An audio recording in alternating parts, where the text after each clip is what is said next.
Hola, buenas tardes. Bienvenidos al curso La Convención Revolucionaria. Pues es un gusto tenerlos aquí. En nombre de la doctora Patricia Galeana, directora de este instituto, les doy la más cordial bienvenida y por supuesto también a nuestro conferencista de esta tarde. Hoy nos acompaña el maestro Edgar Rojano García. Él es licenciado en Historia por la Facultad de Filosofía y Letras de la Universidad Nacional Autónoma de México y egresado de la maestría en Historia por la misma institución, donde también es profesor del Colegio de Historia. Ha sido investigador y guionista de la serie de televisión México Siglo XX de Editorial Clio y también fue investigador de este instituto hace algunos años. Es autor del libro Las cenizas del zapatismo. En 2004 obtuvo el segundo lugar del Premio Nacional General Emiliano Zapata, otorgado por Emiliano Zapata, Fundación de Estudios de Investigación AC. Fue director del Museo Nacional de la Revolución y bueno, su conferencia de hoy, ustedes lo saben, se trata del tema la ruptura y la ocupación de la Ciudad de México por Villa y Zapata, así que queda con ustedes el maestro Rojano. Bienvenido, Edgar. Gracias.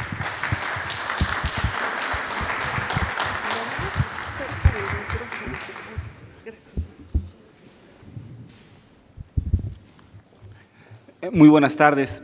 Es un gusto estar aquí en la que considero mi casa nuevamente, agradeciendo su asistencia a la doctora Galeana, a la estimable Elsa Aguilar, siempre por la invitación.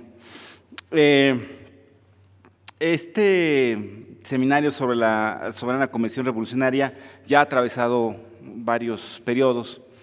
A mí se me ha pedido que les hable sobre un momento que me parece que es fundamental, no solamente para la convención, sino para la revolución misma, y que tiene que ver con la ruptura entre las fuerzas revolucionarias, esencialmente entre el constitucionalismo y la convención, y la ocupación de la Ciudad de México por las fuerzas populares, por las fuerzas del Ejército Libertador del Sur, y la división del norte, uno de los momentos sin duda alguna más importantes de toda la Revolución Mexicana. Entonces leeré algunas notas que traigo para el caso, pero evidentemente esto pierde un tanto de sentido si acaso no logramos generar alguna inquietud entre ustedes, y para lo cual estamos dispuestos a las preguntas que ustedes indiquen. De esta manera, el 27 de octubre de 1914, la delegación del Ejército Libertador del Sur ingresó al Teatro Morelos de la ciudad de Aguascalientes en medio de los aplausos de los delegados a la llamada Convención Revolucionaria.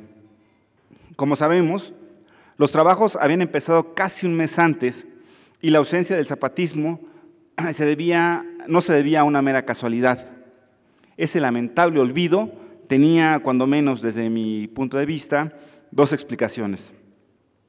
La primera, como se dice coloquialmente, los zapatistas no tenían ninguna vela en el entierro en el pleito entre Francisco Villa y Venustiano Carranza que dio origen a la convención. Seguramente ustedes ya habrán escuchado que este famoso Pacto de Torreón, en donde se intentaba que se dirimieran las diferencias entre ambos caudillos. La segunda razón, y desde mi punto de vista también la más importante, era que la discusión en torno a los destinos del país debería de darse entre aquellos que habían derrotado militarmente al huertismo, esto es, únicamente entre la facción constitucionalista. Evidentemente, en la hoja de servicios del zapatismo no había batallas épicas como las de Torreón o Zacatecas, pero finalmente habían ayudado a derrocar al régimen de Victoriano Huerta, resistiendo la terrible guerra de exterminio y haciendo una labor política encomiable. Un par de ejemplos solamente de la batalla zapatista.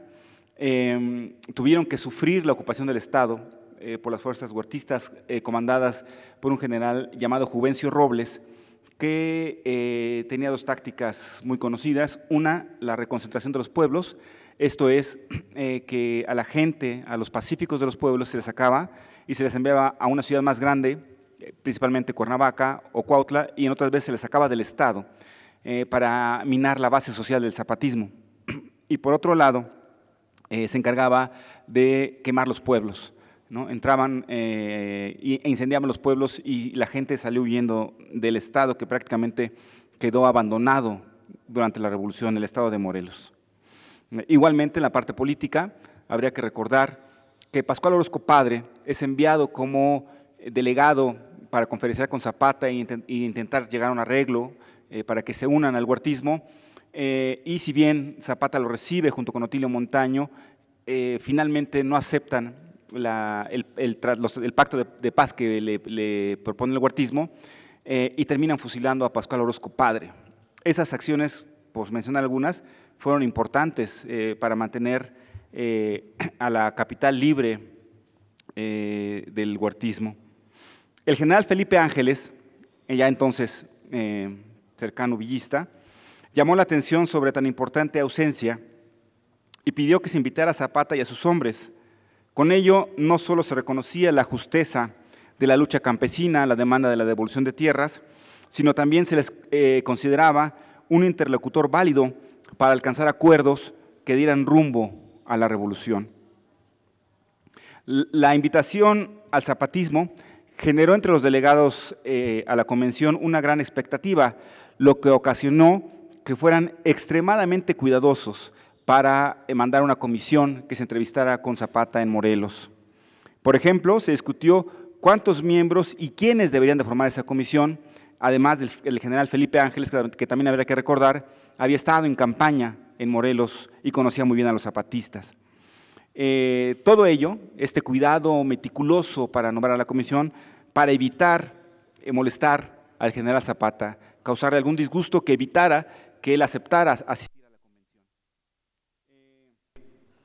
Las precauciones no eran gratuitas, como lo demostró la llegada de la delegación suriana, que estaba compuesta, entre otros, por Antonio Díaz Soto y Gama, representante personal del general Zapata, Gildardo Magaña, un personaje importantísimo de este grupo que le llamaron los intelectuales del zapatismo, Reinaldo Lecuona o el profesor Otilio Montaño, también compadre de Zapata y uno de los primeros de haberse levantado en armas en 1911.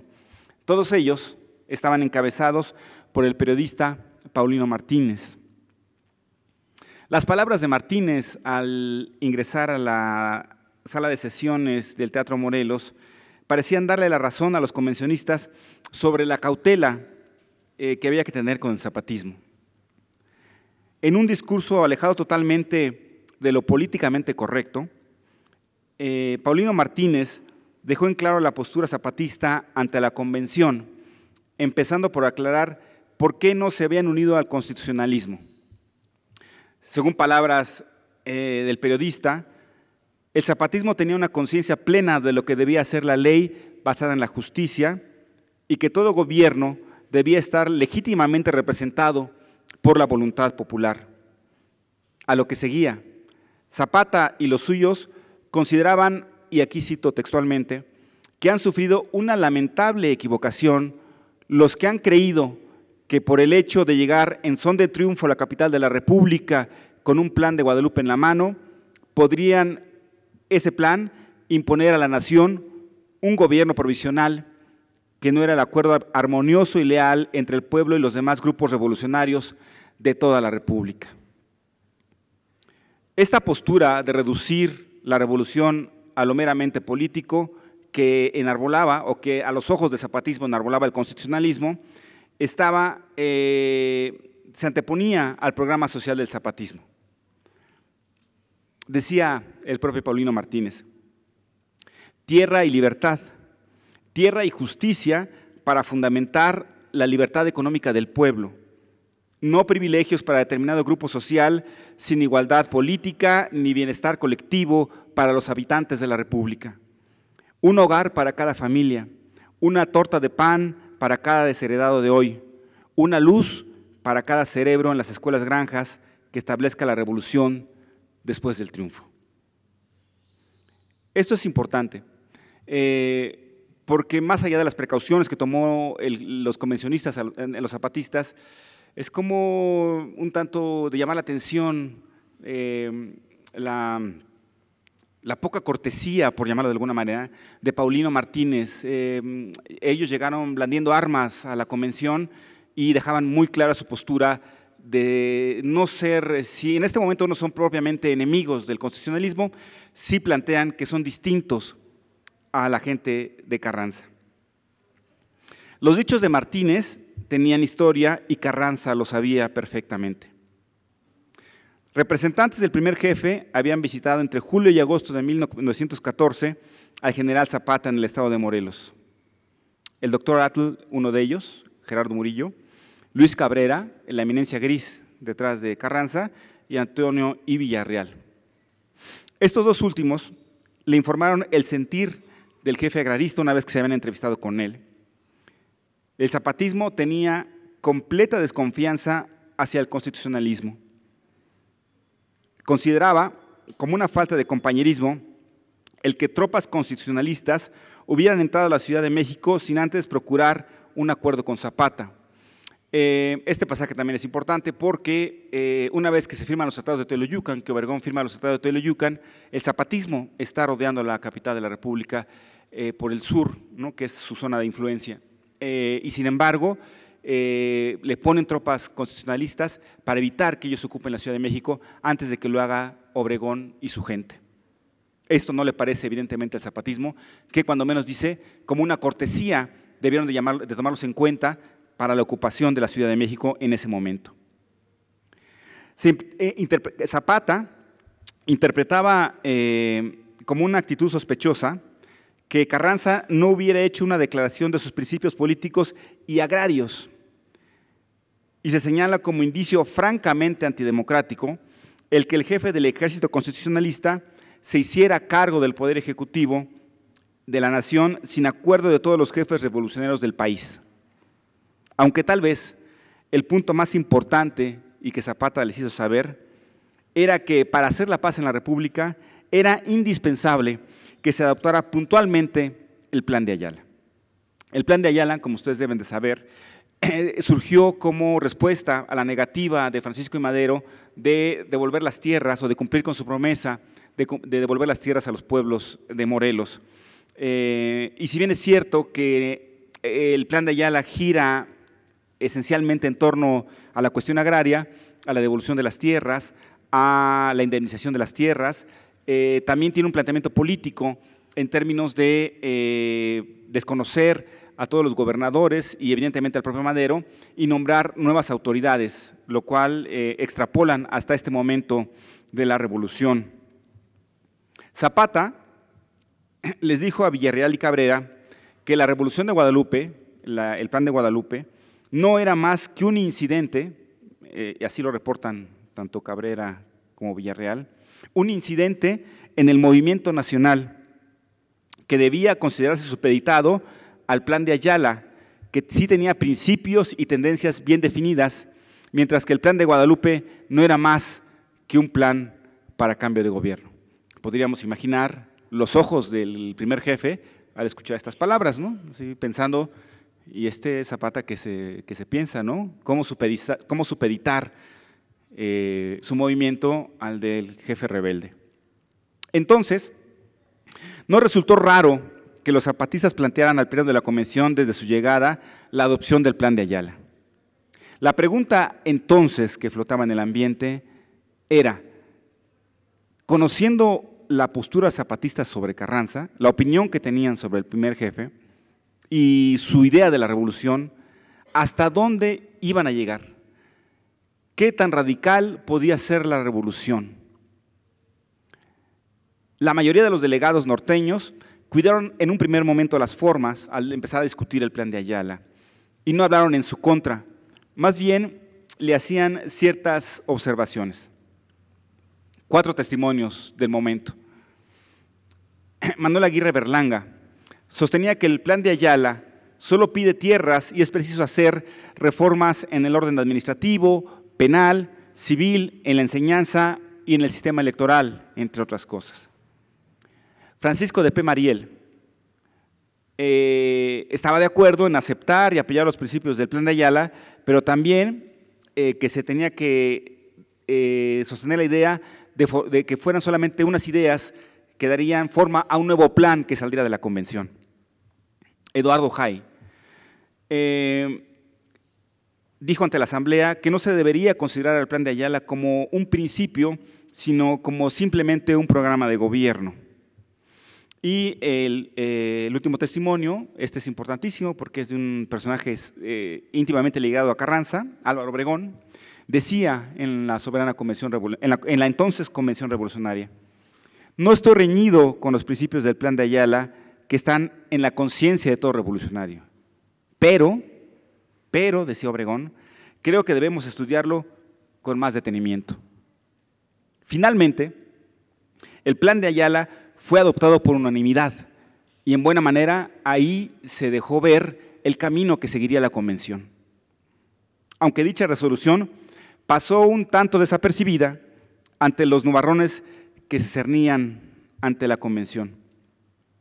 Los delegados, el asunto, el motivo, era que los delegados le extendieron una invitación al primer jefe para que asistiera a Aguascalientes, la cual fue rechazada cortésmente. Eso sí, el primer jefe argumentaba que su presencia podía ser malinterpretada y que podía entorpecer los trabajos de la convención, lo que igualmente implicaba descuidar sus obligaciones como encargado del Poder Ejecutivo de la Nación. Pero una vez alejado de la diplomacia, hizo un juicio sumario en términos de los, refiriéndose esencialmente a Villa y a Zapata. Dice textualmente: por lo que a mí hace, ignoro si en el ánimo de los miembros de la convención exista la idea de que pueda yo abrigar ambiciones personales. Nada de eso. Por lo que hace a otras personas, y sobre todo a los jefes militares que se consideran enemigos míos, debo decir que, a pesar de sus protestas de patriotismo y de desinterés personal, el móvil de todos sus actos es la ambición, pues mientras declaran renunciar a la presidencia de la República, ni una sola vez han declarado estar dispuestos a renunciar al poder militar efectivo que tienen en sus manos y que desean conservar como instrumento de dominio. Como decía anteriormente, el mensaje tenía destinatarios precisos: Villa y Zapata, que tenían, a decir del primer jefe, la intención de constituirse en árbitros de los destinos de México, con facultades omnímodas para nombrar al presidente y elegir cámaras, designar a la Suprema Corte de Justicia y dominar a los gobernadores de los estados de la República. Finalmente, para Carranza no se había expresado claramente los motivos por los cuales debía dejar el Poder Ejecutivo.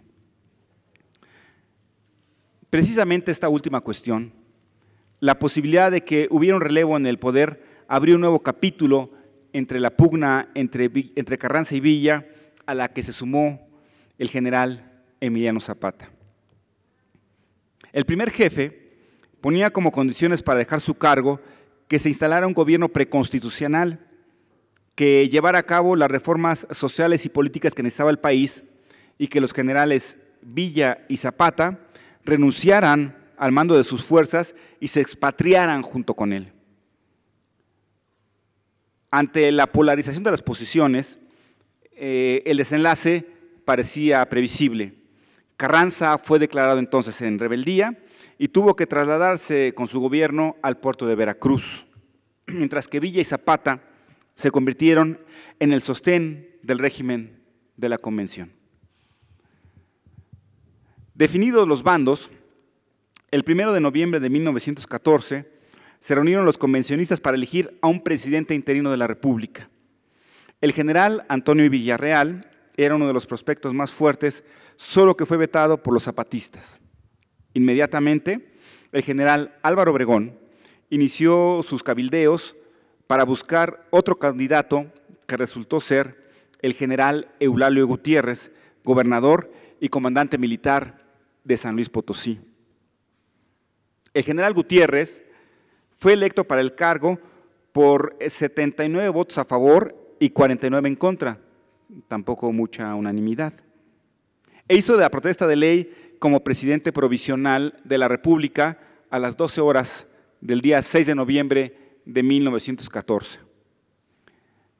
Atendiendo muy probablemente a la votación dividida en el seno de la convención, el nuevo encargado del Poder Ejecutivo decía que su ideario era el que marcaba los tiempos. Soy la autoridad legítima del país, no represento a facción alguna, sino a toda la revolución. Aquí ya no hay villistas, ni carrancistas, ni zapatistas, sino convencionistas y simpatizadores del gobierno nacional. El momento, como ustedes entenderán, resultó apoteósico. Las bandas de música situadas en las galerías y en el pórtico del Teatro Morelos tocaron el himno nacional. Las campanas de los templos se echaron al vuelo y una batería de 4 cañones lanzó una salva de 21 disparos. Gutiérrez escogió como miembros de su gabinete a 2 personajes que serían emblemáticos para la cultura nacional. Uno, seguramente conocido a todos ustedes, José Vasconcelos, a quien nombrará ministro de Instrucción Pública y Bellas Artes.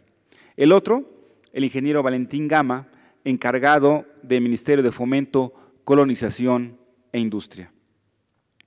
Pero como bien señala Vito Alessio Robles, que tiene un libro sensacional sobre la convención que no se deben de perder, en aquel momento subsecretario de Justicia del gobierno de Gutiérrez, los convencionistas creyeron que con la elección del presidente se aseguraba la paz en el país. Pero en realidad, este era el inicio de una nueva guerra civil larga y dolorosa. Los síntomas iniciales de este desalentador panorama se conocieron desde los primeros momentos de la gestión de Eulalio Gutiérrez, los cuales fueron muy agitados debido a las presiones políticas. Los carrancistas que lo habían llevado al poder, incluyendo al propio general Obregón, lo abandonaron. Y los gobernadores y jefes adictos al primer jefe desconocieron a la convención. Inclusive, escuchen esto, su propio hermano mayor, el general Luis Gutiérrez, quien era jefe de armas en Coahuila, también se declaró abiertamente carrancista. En un intento desesperado por evitar la ruptura, el presidente Gutiérrez se acercó a Carranza, quien desde Veracruz le respondió: no puedo reconocer el gobierno que pretende establecer la convención porque carece de bases legales y de facultades para gobernar. Sin posibilidad de acuerdo, las avanzadas del ejército zapatista, a las órdenes del general Antonio Varona, ocuparon la Ciudad de México la noche del 24 de noviembre de 1914. Desde ese momento, debido a la fama de bandoleros que se les había inventado a los revolucionarios sureños, hay que recordar, por ejemplo, que el periódico porfirista El Imparcial fue quien bautizó a Emiliano Zapata como el Atila del Sur. El pánico se apoderó de la capital. Aquí un testimonio del coronel zapatista Narciso Cuéllar. Ustedes se comen a la gente, nos dijeron unas personas que se sentaron con nosotros ahí en el Zócalo. Y me le quedo mirando yo a una joven y le digo: bueno, ¿por qué nos dices eso? La respuesta es muy edificadora. Porque ustedes son muy, quién sabe, como en el cerro, ustedes se comen a la gente. El Paso Morning Times informaba que Zapata y su gente asumieron el dominio de la capital a ser evacuada por los carrancistas que huyeron cuando vieron acercarse a las fuerzas convencionistas. Y el mundo horrorizado, decía el Morning Times, esperaba con ansia noticias referentes a saqueos y errores cometidos por los zapatistas. Las casas, mercados y tiendas estaban cerradas a piedra y lodo. Se suspendió el servicio de tranvías a San Ángel, Tlalpan y Xochimilco y no había guardias, vigilancia en las calles. Sin embargo, Zapata tomó las riendas con mano firme, prohibió toda clase de abusos, restauró ley y orden, lo que sorprendió gratamente a la población, pues con ello se evitaron los excesos. Se designaron rondines para patrullar las calles desiertas y se expidieron decretos para castigar con la pena capital a todo aquel que robara. El general zapatista Antonio Varona, comandante militar de la Plaza de la Ciudad de México, emitió un decreto de impuesto revolucionario. Decía el decreto, dicho decreto, a fin de que tanto el cuerpo de policía como los soldados del Ejército Libertador del Sur puedan disfrutar desde sus saberes con toda puntualidad y así los servicios de seguridad sean eficaces. Pero no solamente eficaces, cuando las fuerzas del orden tienen un salario que les permita su manutención, evidentemente evita que tomen otro tipo de actitudes, como por ejemplo el robo.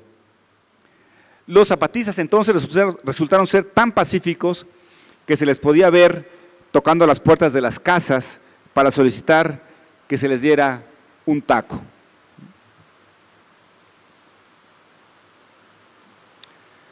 El Paso Morning Times terminó su nota con un pertinente cuestionamiento.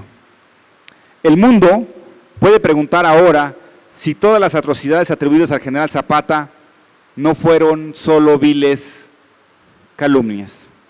Algo de razón tenía el periódico. Eufemio Zapata llegó a la Ciudad de México el 26 de noviembre y Emiliano, su hermano, un día después. Llegaron por la estación del ferrocarril de San Lázaro. Zapata se dio tiempo para reunirse con profesores y obreros de la capital y pidió al nuevo gobierno que atendiera a los maestros que habían sido cesados por Venustiano Carranza. Y aunque marchó a Cuernavaca para una junta con sus generales, en un intento por nombrar a un gobernador zapatista en la entidad, estuvo de vuelta para encontrarse el 4 de diciembre de 1914 con Francisco Villa en Xochimilco. Xochimilco, que en aquellos ayeres era un pueblo todavía, se había adornado como para una feria, con flores y trajineras. Los niños de las escuelas entonaron canciones y la banda municipal interpretó sus mejores melodías. Los asistentes al encuentro hablaron del bandido y canalla de Carranza, del amor de los pueblos a su tierra y del papel que jugaron las fuerzas de la División del Norte en la caída del régimen de Huerta. A los zapatistas, que practicaban generalmente la guerra de guerrillas por la condición en la cual estaban sometidos por los distintos gobiernos revolucionarios, les llamó muchísimo la atención las grandes batallas que emprendieron los villistas y que culminaron con la derrota del régimen huertista. De este único encuentro entre los dos caudillos quedó un testimonio invaluable gracias a la transcripción de parte de la plática entre ambos personajes. De esta manera se puede escuchar a Zapata, por ejemplo, referirse a Carranza como un canalla. Cuando habla de la tierra para los pueblos, dice Zapata, le tienen mucho amor a la tierra, refiriéndose a los campesinos. Todavía no lo creen cuando se les dice, esta tierra es tuya. Creen que es un sueño. Pero luego que hayan visto que otros están sacando productos de esas tierras, dirán ellos también, voy a pedir mi tierra y voy a sembrar. Sobre todo, ese es el amor que le tiene el pueblo a la tierra. Él sabe, el pueblo, que tiene que defender sus tierras. Primero lo matan antes que dejar la tierra. Igualmente, podemos escuchar a Villa, que por cierto, los que lo conocieron dicen que tenía una voz chillona, muy contraria al enorme personaje que era, ¿no? Igualmente escuchamos a Villa referirse en los mismos términos sobre los constitucionalistas. Dice Villa, con estos hombres no hubiéramos tenido ni progreso, ni bienestar, ni reparto de tierras, sino una tiranía en el país. Al igual, sobre las tierras, comenta Villa, mis ilusiones son que se repartan los terrenos de los riquitos. Y dice, se aventa un chascarrillo y pregunta a los asistentes, ¿no habrá uno de ellos por acá? Pues para este pueblo queremos las tierritas. Nuestro pueblo nunca ha tenido justicia, ni siquiera libertad. Todos los terrenos principales los tienen los ricos y él, el pobrecito encuerado, trabajando de sol a sol. Yo creo que en lo sucesivo va a ser otra vida, y si no, no dejamos esos Mausers que tenemos. El momento también es impresionante.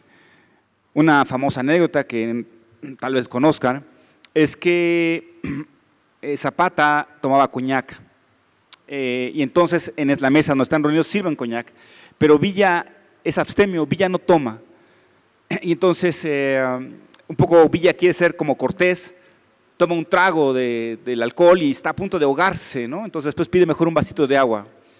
Y entonces también seguramente conocen esa anécdota de que Villa estuvo en la cantina esta aquí del centro, la ópera, y entonces a menos que acompañara a otros comensales, él no bebía finalmente, ¿no?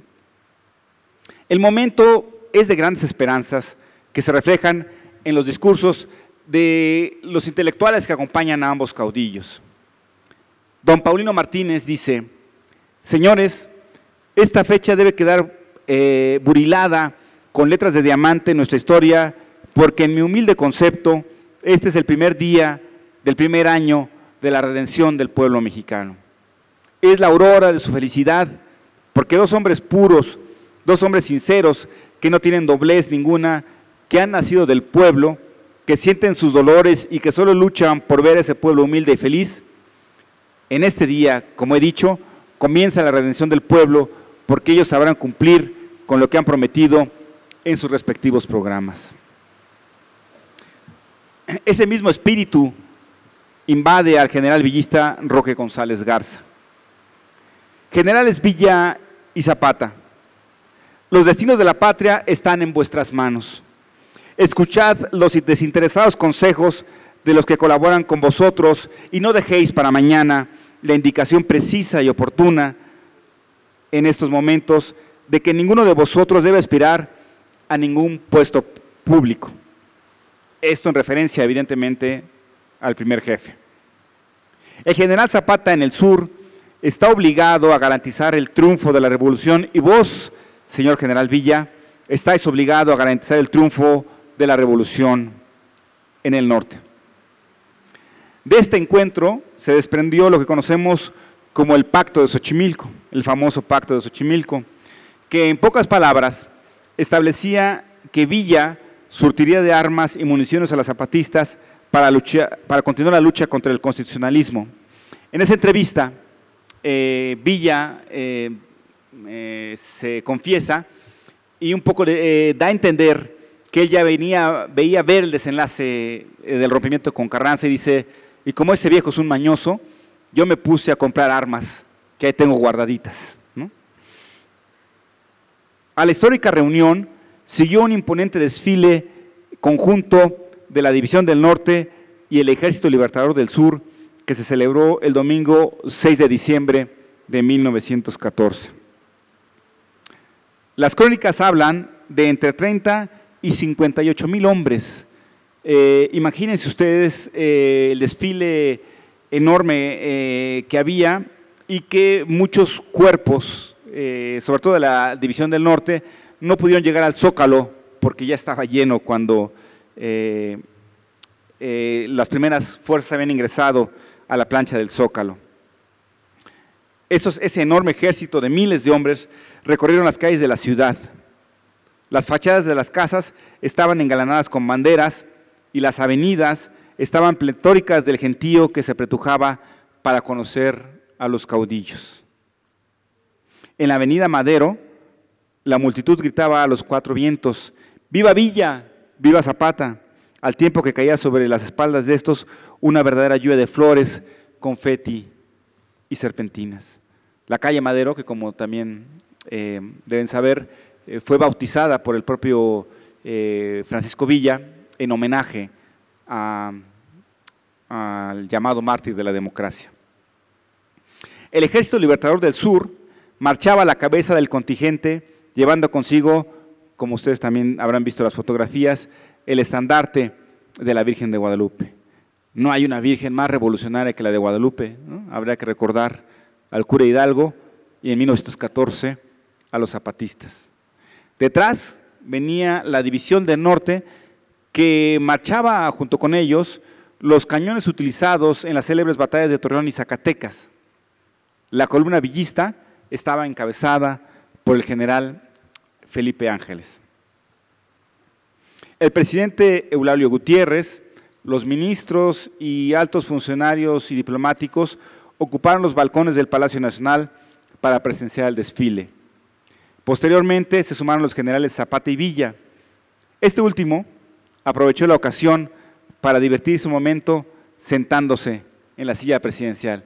Esa imagen, que se ha convertido en un emblema de la Revolución Popular, es de este momento, cuando se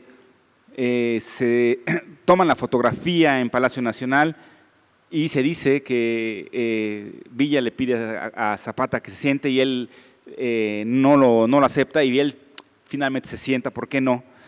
Esta foto ahí con Fierro, con sus lugartenientes con Fierro, con Montaño, y que es uno de los grandes momentos, repito, de la Revolución.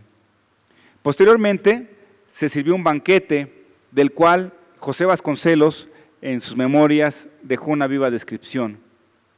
Así, relata que mientras Villa se ensañaba con una pierna de ave, Zapata comía en silencio. Igualmente, contrastaba la sencillez de las ropas del Centauro del Norte con las del general Suriano, que se asemejaba más, escribía Vasconcelos, a la de un picador de toros, por su chaqueta corta llena de abalorios y oro. Los testimonios señalan que ese día Zapata llevaba un traje de charro, chaqueta de gamuza color beige, con bordados de oro viejo, dicen oro viejo, no entiendo bien cómo el oro se hace viejo, y un águila que abarcaba toda la espalda, pantalón negro ajustado, con botonaduras de plata y sombrero galoneado. La reseña de Vasconcelos termina con una premonición involuntaria. La comida fue excelente, los vinos franceses de primera, y al final se sirvió champaña, pero se evitaron los brindis. Cuando Eulalio hizo gesto de levantarse después del café, el coñac y el puro, Villa, que había estado muy correcto, se creyó obligado a decir algo. Bueno, señores, dijo Villa, comida acabada, compañía deshecha. Resultaba, en efecto, una premonición, porque después de ese momento surgieron las dificultades al interior del gobierno de la Convención, que terminaría con la división entre villistas y zapatistas. Las fricciones surgieron prácticamente desde la comida en Palacio Nacional. El general Juan Banderas, apodado El Agachado, se la pasó viendo con ojos torvos a Vasconcelos, pues lo había tanteado cuando estuvo preso y juraba que no pasarían 2 días sin que se lo quebrara. Por su parte, el general Zapata se topó con el general García Aragón, un rendido al huertismo, a quien mandó apresar y posteriormente fusiló en los cuarteles de San Lázaro. A estos ajustes de cuentas siguieron abiertamente los asesinatos de personajes fundamentales tanto para el villismo como para el zapatismo. Uno, el de David Berlanga, a manos de las fuerzas villistas, y del periodista zapatista Paulino Martínez. Los constitucionalistas, los carrancistas, cuando querían meter pugna entre villistas y zapatistas, les recordaban el caso de Paulino Martínez, que las versiones constitucionalistas indican que fue una moneda de cambio, que Paulino Martínez fue dado por otro prisionero y que por eso había sido asesinado, ¿no? Tremenda suerte para el que encabezaba la delegación zapatista en la convención. El presidente Gutiérrez, por su parte, empezó a quejarse de los desmanes de las fuerzas revolucionarias. El presidente convencionista tenía razón en condenar la violencia en tanto enrarecía el ambiente. Sin embargo, las cuestiones políticas eran las que lo tenían presionado. Por ejemplo, los zapatistas se quejaban de que sus hombres no formaban parte del gobierno presidencial, mientras que Villa comenzaba a desconfiar de las negociaciones de Gutiérrez y tenía motivo para ello, ya que los miembros de la comisión permanente de la convención, después de entrevistarse con el susodicho, se pasaron al carrancismo. Algunos consejeros, de esos que no faltan en momentos de dificultad, en momentos de crisis, se le acercaron para sugerirle que si nullificaba a Villa y a Zapata, seguramente contaría con el apoyo de Obregón. El presidente Eulalio Gutiérrez comentó en algún momento: yo ya estoy cansado, quiero tirar esta tiznada arpa. Los tiempos presagiaban tormenta, a pesar de la creación de la Secretaría de Agricultura, que atendería a las demandas, una de las demandas más sentidas, que era la restitución y dotación de tierras, la inclusión de los zapatistas en el gabinete y de la reanudación de las sesiones de la Convención Revolucionaria. Y la tormenta llegó cuando Gutiérrez, después de un primer intento infructuoso, logró fugarse de la Ciudad de México en la madrugada del 16 de enero de 1915, huyendo con sus más cercanos colaboradores y con el Tesoro Nacional. La convención estaba en vilo y a pesar de los esfuerzos fue imposible su recomposición. Aquí un asunto que no tengo muy claro si será visto después en una siguiente sesión, pero que me gustaría tratar porque también forma parte de estas rupturas, porque la ruptura no solamente fue entre la convención y Carranza, sino entre villistas y zapatistas. A la pregunta de por qué la convención fue derrotada siendo la fuerza militar preponderante, ya hablábamos de 58,000 efectivos y los villistas estaban muy bien armados.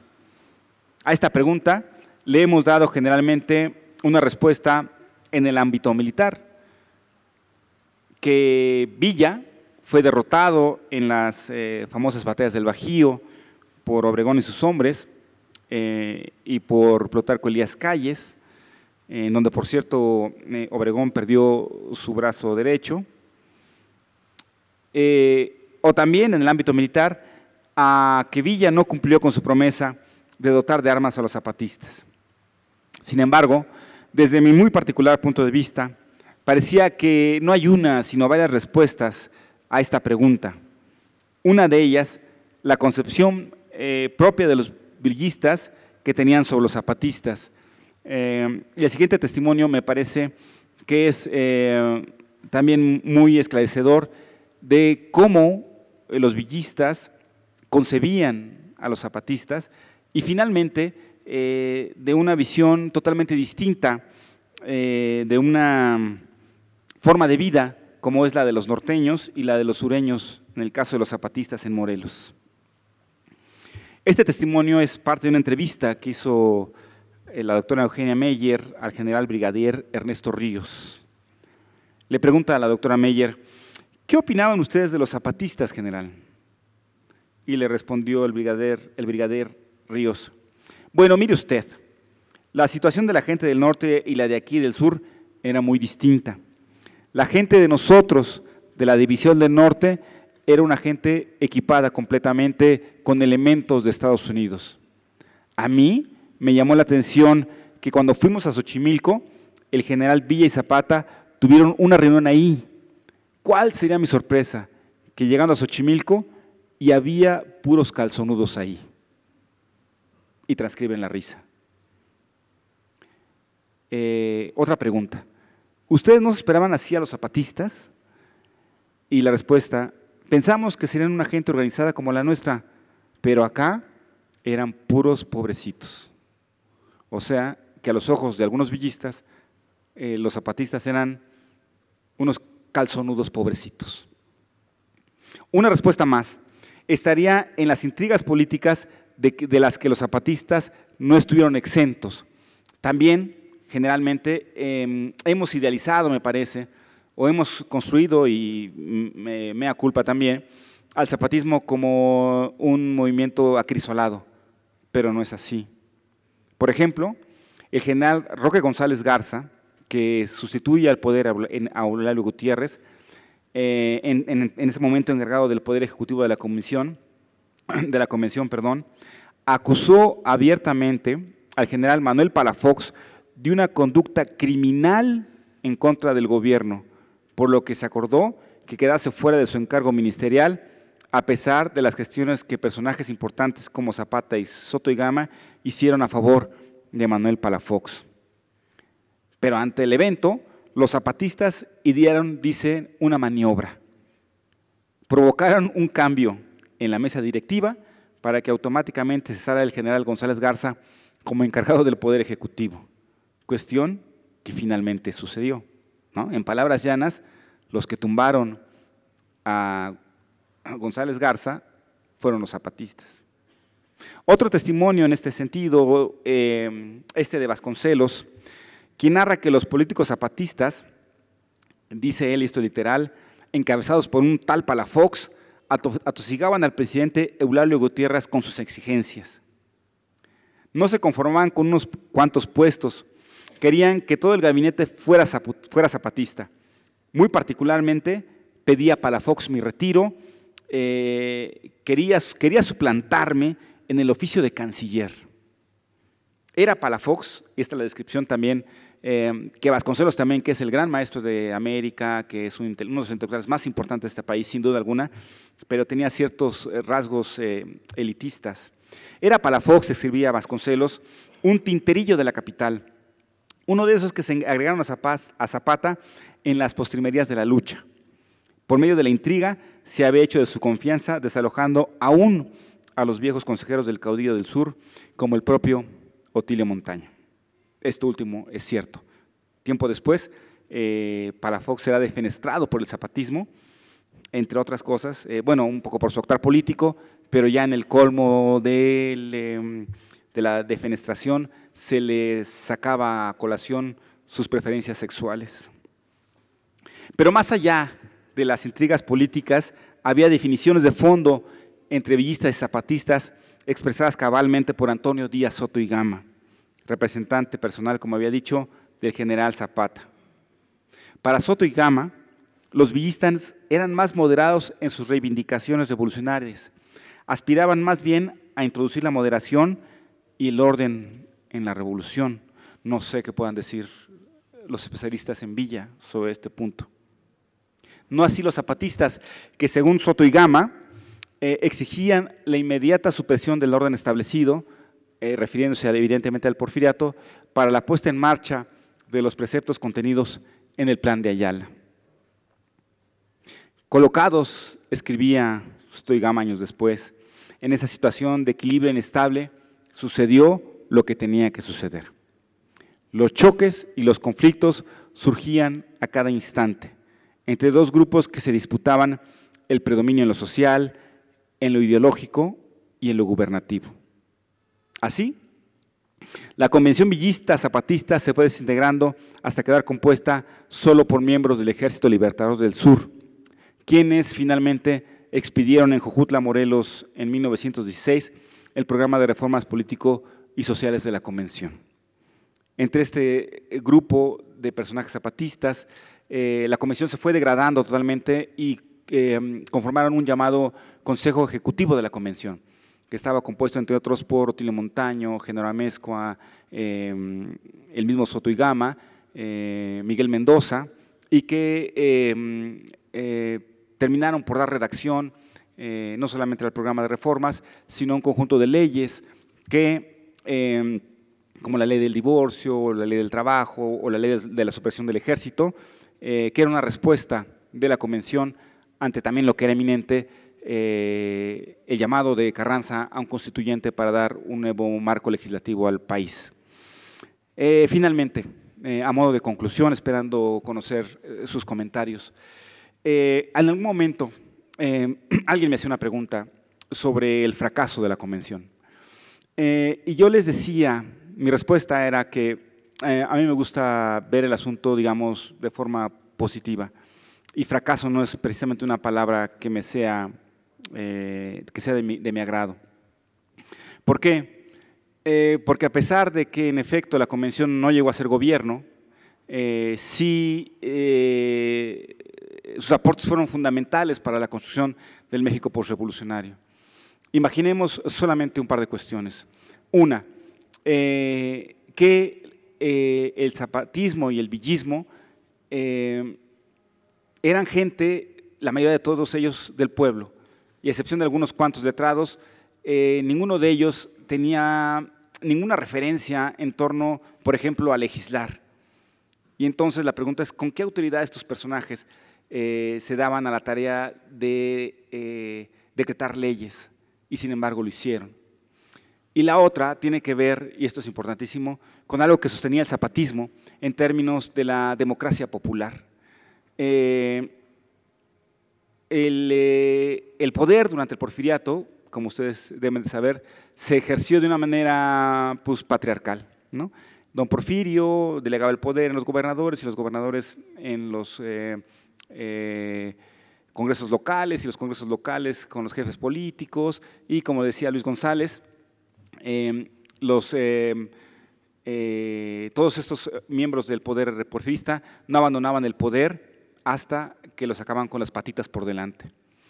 Entonces estos personajes, los miembros de la convención, los villistas y los zapatistas, deciden sumarse a un cuerpo legislativo y uno puede revisar los diarios de debates y uno se podría sorprender de la capacidad que tienen estos hombres para organizarse en un órgano legislativo. Repito, muy pocos de ellos habían tenido alguna experiencia al respecto y sin embargo llevaban un orden del día, se fijaron normas para la elección de delegados, se validaron los antecedentes revolucionarios de los que asistían a la convención, se discutieron puntualmente una cantidad de leyes, incluyendo evidentemente el Plan de Ayala. Y entonces, ahora que se viene la siguiente con gran conmemoración de los centenarios, que es el de la Constitución, obviamos casi en automático la importancia que tiene el convencionismo en la construcción del marco jurídico del país. También no es una cosa, nos enseñan en la historia, y de eso también tenemos culpa los historiadores, de señalar a Carranza como el gran constructor del marco legislativo del país. Sí es cierto, él y los constituyentes les dieron cuerpo, pero no son ideas suyas, digamos, al 100%. Todas las ideas que se plasmaron en la Convención del 17 se venían discutiendo desde finales del siglo XIX y con la Revolución tomaron cauce, ¿no? Pero evidentemente el aporte de otros grupos como los villistas y los zapatistas fue fundamental en todo esto. Y finalmente, para concluir, la llegada del zapatismo a la convención era como una muerte anunciada de antemano, ¿no? Carranza, que es un hábil político, se supo deslindar a tiempo y obligó prácticamente a que los convencionistas lo corrieran para así poderse, en su legitimidad como jefe, el primer jefe de la Revolución Constitucionalista, asumir el poder ejecutivo. Si ustedes me preguntan sobre las dos posturas en términos de el Plan de Guadalupe y el Plan de Ayala, no porque simpatice con el zapatismo, pero en efecto me parece que en su momento el Plan de Ayala es el plan que contiene mayores puntos de reforma social que el Plan de Guadalupe no tiene y que evidentemente lo que el Plan de Guadalupe sostiene es que Carranza asuma el poder, ¿no? Contra lo cual están los zapatistas y un buen grupo de villistas. Entonces no es de extrañar la división que surgió posteriormente, ¿no? Pero a pesar de todo ello, el convencionismo nos ha legado una serie de momentos que son fundamentales para la construcción del México posrevolucionario. Ya hablamos de la famosa foto de Villa y Zapata, o los zapatistas desfilando con la bandera, con su estandarte de la Virgen de Guadalupe, la ocupación de la Ciudad de México, estas imágenes que se han quedado en el imaginario mexicano y que me parece que son fundamentales en la construcción del México posrevolucionario. Muchas gracias.